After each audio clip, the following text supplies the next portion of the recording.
Okay, so this year the compulsory question is going to be about disease and infection, and one of the benefits we have is the question format's always the same.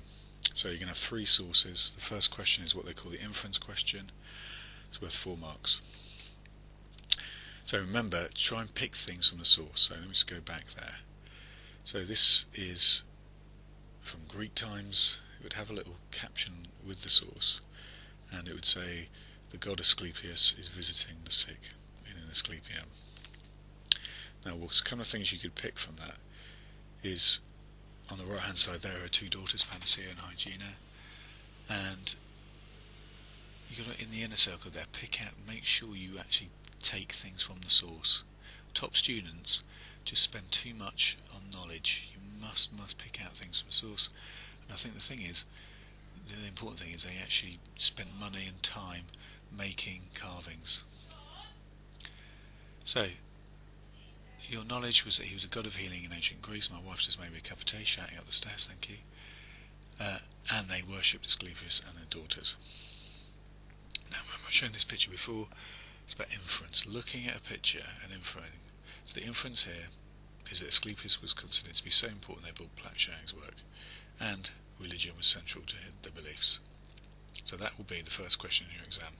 We don't know whether it's going to be prehistoric, it could be Trophian skull, it could be from Egyptian times, it could be from Greek times, it could be from Roman times, but normally the first source is from an early period. So then we'll have what they call a comparison question. This is worth 6 marks, and they'll show you a later source. Now this is a picture from the Renaissance times showing a man using a bleeding cup to treat a patient.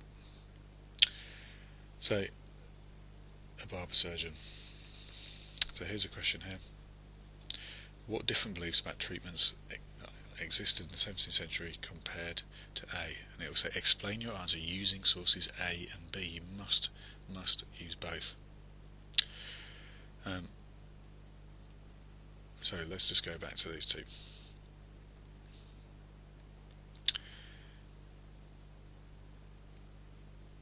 So in the first one, in source A, they obviously believe that in religion cured and helped. Also, you can include your own knowledge. They also believed in the 4 humours, and people like Hippocrates were beginning to try and understand how disease was explained. By source B, we'd gone through this whole process of Galen, bad air, miasma in the medieval times. And by really Renaissance times, we know for Vesalius, who looked at anatomy.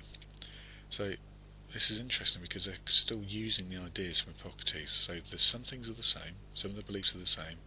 However, they're also employing surgeons to help them. Let's move on to the C question. This is quite difficult. I think this is the hardest question. Why are there differences between the 2 sources?